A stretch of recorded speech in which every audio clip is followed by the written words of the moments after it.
questions, comments, concerns, and more in the comments here on YouTube, whether you're watching this live or sometime in the future, because as soon as we're done with these live videos, they just go right up on the channel.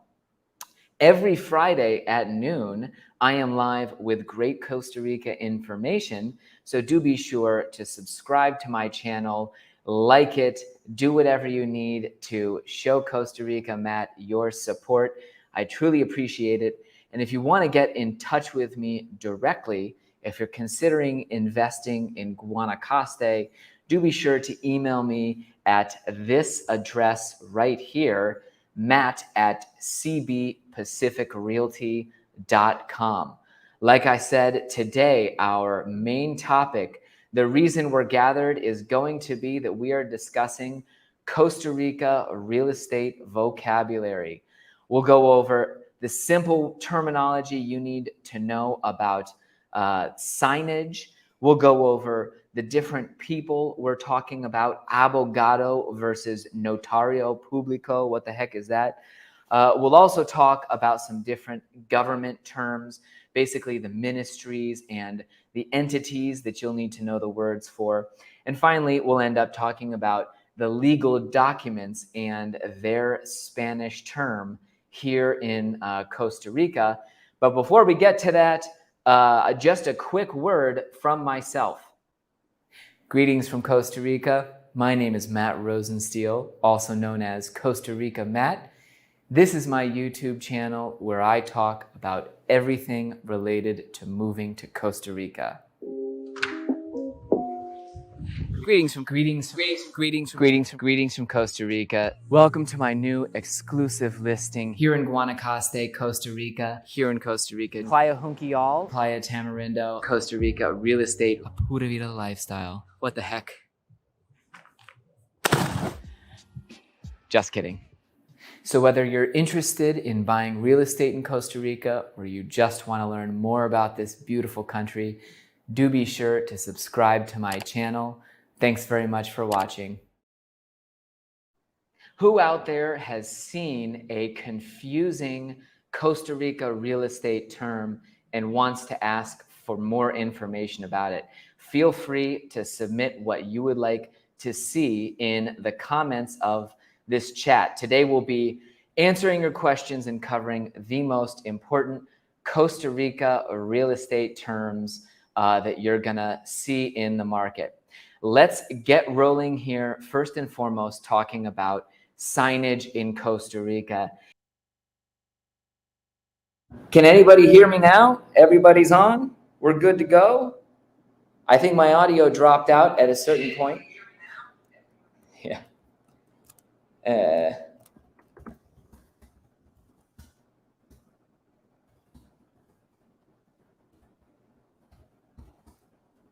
Sorry about that, folks. My microphone just ran out of battery. As fate has it, we're currently moving houses and preparing for an international vacation. So I apologize for the technical interlude there. I personally have no idea when the audio turned off on that. Hopefully everyone's been able to figure out what I've been saying so far, but let's go back to a sign that says se vende en $8.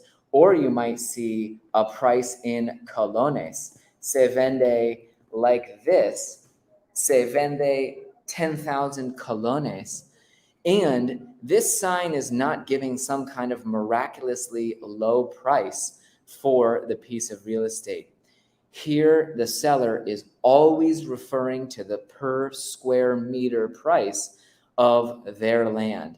And you would see that because of the land rush in Guanacaste, a ton of people out there for a long time had to just post those two basic things. Se vende $4, se vende 8,000 colones, etc., etc.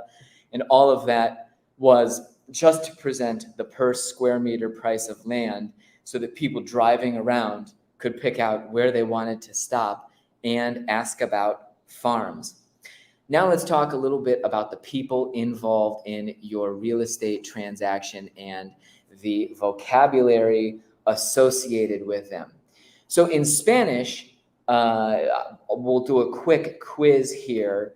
If anybody can answer the question, what is abogado? What does that mean? We'll check and see if we get any correct answers.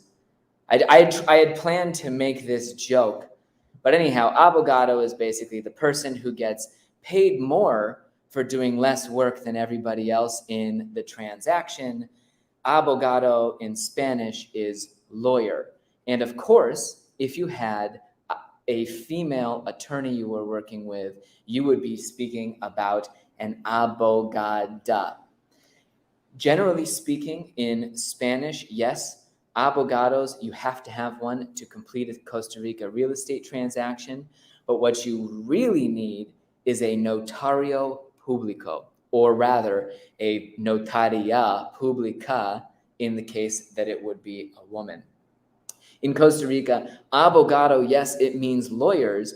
And yes, nowadays, almost every abogado is also a notario publico or a notaria publica. However, there is a distinction between these two words that is important, in that abogado is a general word that means somebody who works in the law.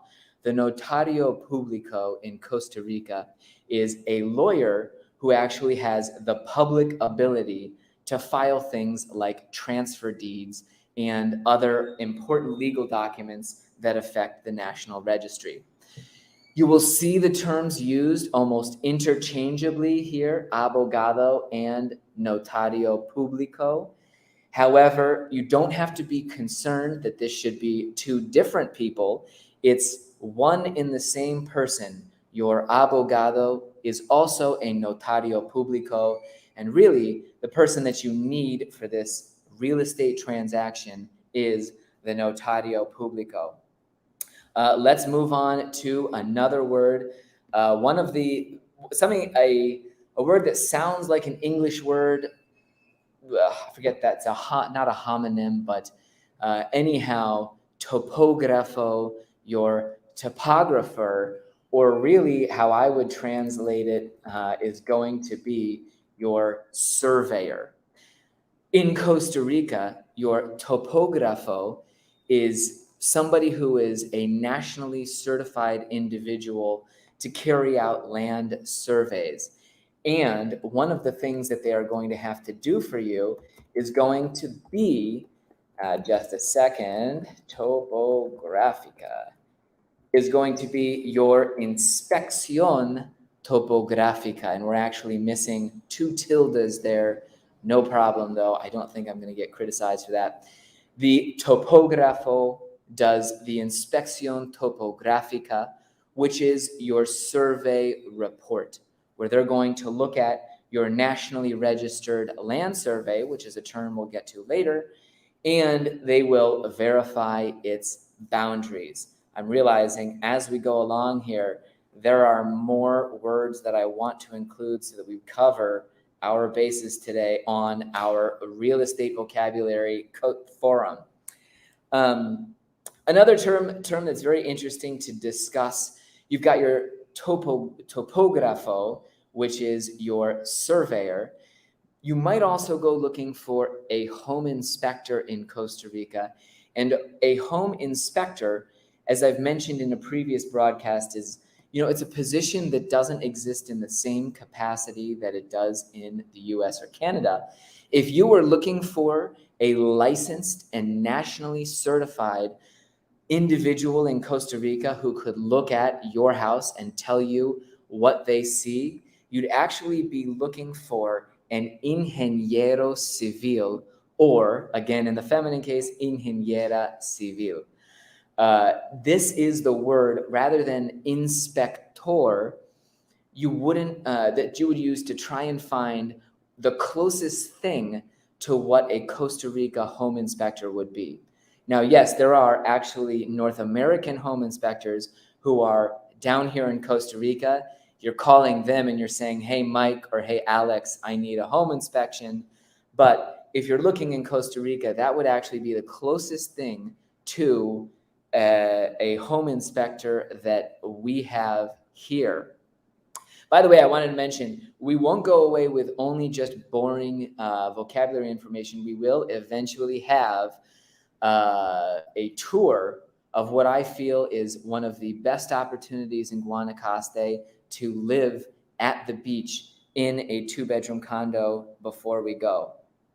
Let's keep going on with the people involved in your real estate transaction. And finally, the absolutely most important person by far who really deserves the most recognition and is going to define the success or failure of your real estate transaction. We've got a little corredor. There we go. The word is corredor de bienes y raíces. Sometimes you see people with just the word bienes raíces at the end. Corredor in Spanish would be broker, really is the best translation. Corredor de bienes y raíces is a real estate agent. I have to say that a lot of the Costa Ricans you meet, and actually it's a vocabulary word overall that's misused in English, Spanish, German, French, and more here in Costa Rica, because you'll meet a lot of people who refer to themselves as corredores de bienes raíces, who really are just another term which I would actually refer to as comisionistas. Comisionista is a very common profession in Guanacaste. This is a person who, yes, earns a living through real estate transactions. However, they're doing so in a way that, you might even meet taxi drivers who are great comisionistas. They pick up people from the airport that they can frequently see are interested in moving to Costa Rica, and they'll say to them, I have this absolutely trustworthy friend. In fact, I'm going to drop you off at his hotel, and you end up taking a step from this comisionista, who's somebody with a friend, simply to all of a sudden now you're trying to actually find an agent. But really you need to understand that there are a lot of people in Guanacaste who fit into this category, comisionistas. They're actually, I have friends that we do deals, and they can be great sources of referrals. The comisionistas here, you've got 5 or 6 people in town, and if they know that you're actually willing to pay that referral, then pretty soon you can find some loyal people showing up at your door and saying, hey, Mateo, my friend is looking for a house, etc. So it's definitely different than a corredor de bienes raíces. Next, let's move on here and talk a little bit about the government, sort of the institutional vocabulary that we will need to talk about in a real estate deal here. And I'm looking, oh, great, we're already on this here. First and foremost, one of the entities that I talk about a ton on my channel that very many people ignore is the Registro Nacional. This is Costa Rica's absolute, unquestionable database, the title registry. You can find, and one of the glorious things about Costa Rica's system is that the National Registry here is an open database. In fact, if we go right now, we could start looking up different properties here in the National Registry and pull up any kind of title that we wanted to. You can also find all kinds of, you can even find car titles, really interesting stuff in there. Anything that is registered property is in the National Registry. That is how you're going to know that you own your property as a foreigner. We also have the next government entity that you're going to deal with most in purchasing real estate here is la Municipalidad, or the municipality. And here I want to talk about the term and the concept of Costa Rica's government organization in addition to that. Your municipalidad, and this is one of the funniest things that I can hear foreigners who are looking to invest here. They'll say, well, I'm going to go to the municipality of Tamarindo and I'm going to really get some action. You know, I see this city here. This must be a municipality, and I'm going to find the office and go there. That's not how things work in Costa Rica. The country is actually divided into 83 total municipalities. Obviously, this, let's see if we can pull them up here on Google Maps. Counties, Cantones, Costa Rica. Oh yeah, it's going to give us Cantonese restaurants. But anyhow, the 83 counties of Costa Rica are pretty big divisions. Costa Rica is the size of West Virginia, and here we go. This is a map of the Costa Rica cantones. These are the sizes of your municipalities. And for example, we're in Santa Cruz de Guanacaste, this dark green patch. This is the area covered by our municipality, la municipalidad, or the county office. And if we start to look at just how big of an area that is in actuality, the canton, or the municipality here in Santa Cruz, covers coastline that extends all the way from Playa Potrero all the way down past San Juanillo to about here. This county is absolutely enormous in the scope of what they're actually supposed to administer. And so if you're one of the people who's getting frustrated with la municipalidad, it very likely could be that they are trying to cover an absolutely huge area, and the Muni, as it might be called for short, simply isn't able to perform. We had a question about water. Actually, somebody brought that up quickly. Here are two terms you need to know related to water. If you're purchasing property and you want to get your water availability letter, the local office that handles that is your ASADA, or which is an acronym for the local association that administers water and sewers, or it's going to be administered by AYA, AYA. Those are the two places you're looking for your water letter in town if you're purchasing property. Vice versa, if you're looking more at the electrical or internet stuff, you're going to be talking to ICE. Most parts of the country are covered by Costa Rica's national electricity distributor. ICE was originally a government entity and is now privatized thanks to CAFTA. But ICE overall controls the distribution of electricity in the country, and most places you are buying directly from them. Out in Guanacaste, we are buying from a cooperative called Coopeguanacaste. I'm sure there's also Cope Punta Arenas and Cope Limon and other cooperatives. In our area, Coopeguanacaste is the regional electric distributor that buys from ICE. And if, for example, you wanted to get your electrical availability letter, you would have to find the offices of Coopeguanacaste in our area. Next, moving on, we have one more word here that we wanted to cover. Let's see. And a very important one regarding insurance. And I can't find it right here, so I'll just type it in. And here we go. We have INS, the Instituto Nacional de Seguros.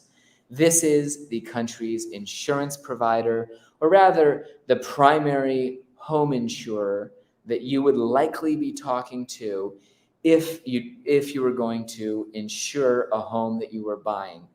I don't know if I ever got around to it, but I wanted to make a video where I explained why so few people have home insurance in Costa Rica. You do see a ton of expats who decide not to get policies, but the ones that do, generally speaking, are going to be working through INS, or the Instituto Nacional de Seguros. Let's move on and talk just a little bit about legal documents that you will need for your due diligence in Costa Rica and some of the terms associated with them. First of all, one of the words that you're going to see in Costa Rica very often is this word estudio.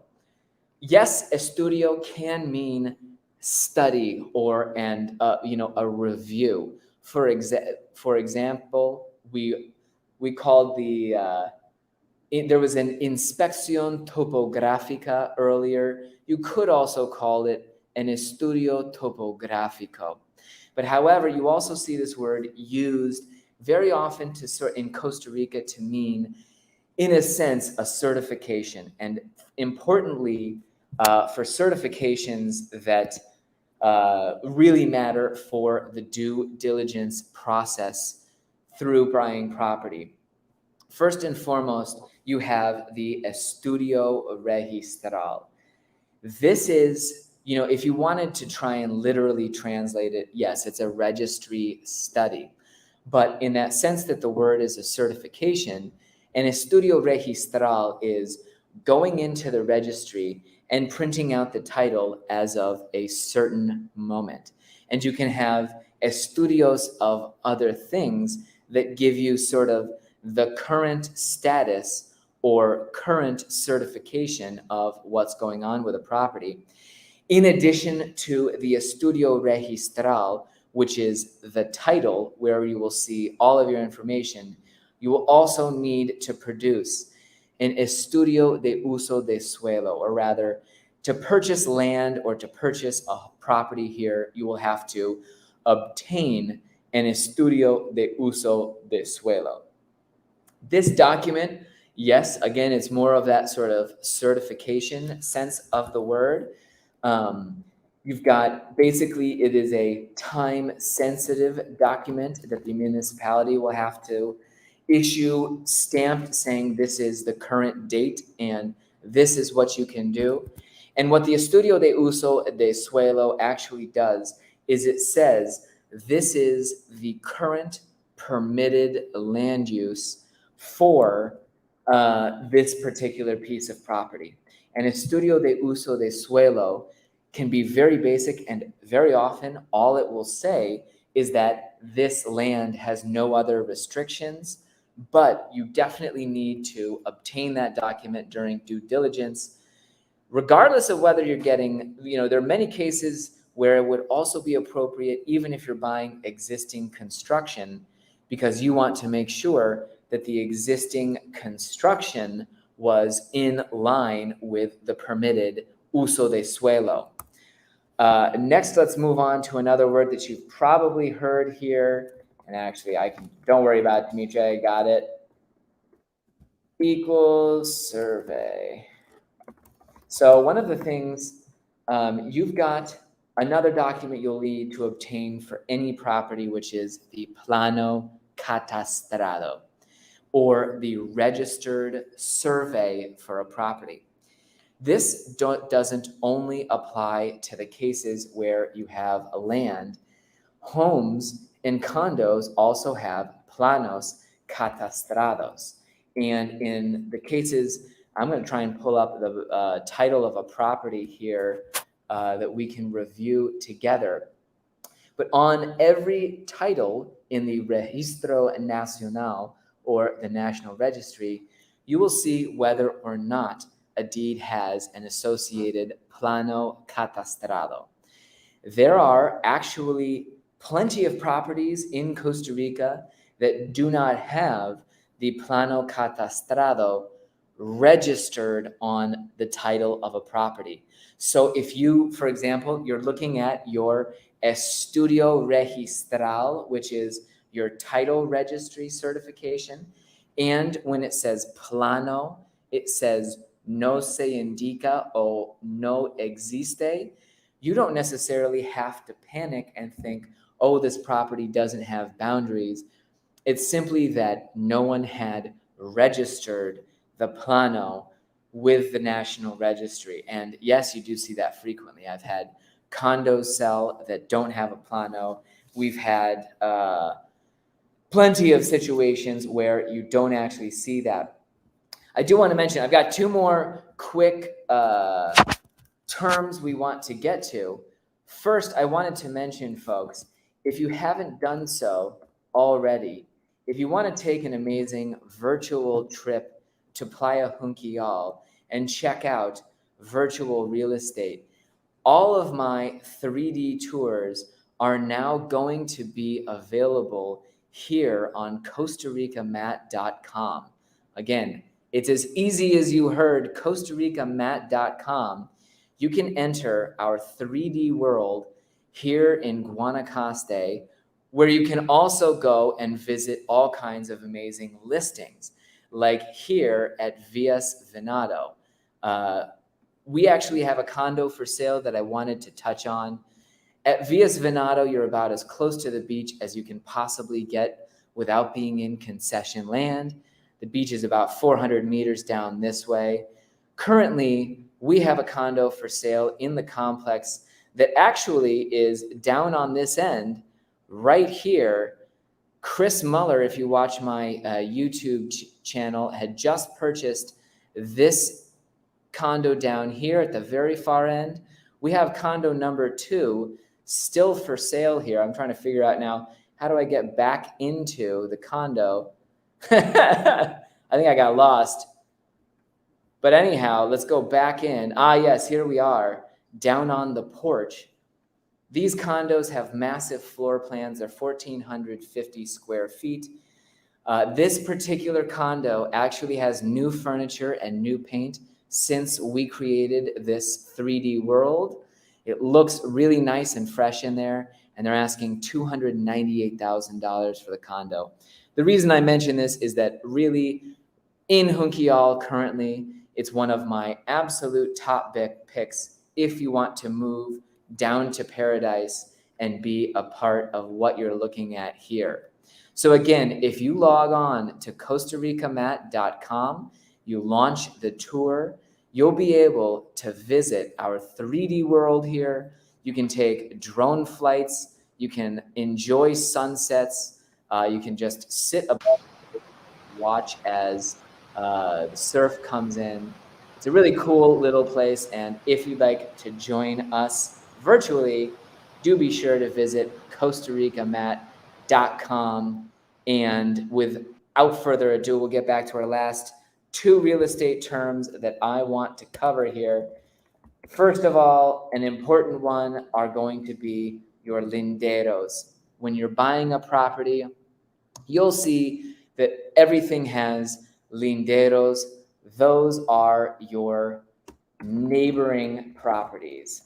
And I apologize that I hadn't put that up in the first place. Neighboring properties, or rather, it's literally the word for your bordering properties. And come on, get it back there. In the National Registry, you will also be able to see on your title the linderos, or your colindancias would be another word for it. But the properties that are next door, it can be incredibly interesting to check those out. Go back through the same registry process to find out who owns them or what they're being used for, and do more due diligence on your neighbors by checking out those linderos. And finally, never mind. We'll just wrap it up, folks. I really wanted to say I appreciate, as always, you joining my channel today for our live broadcast.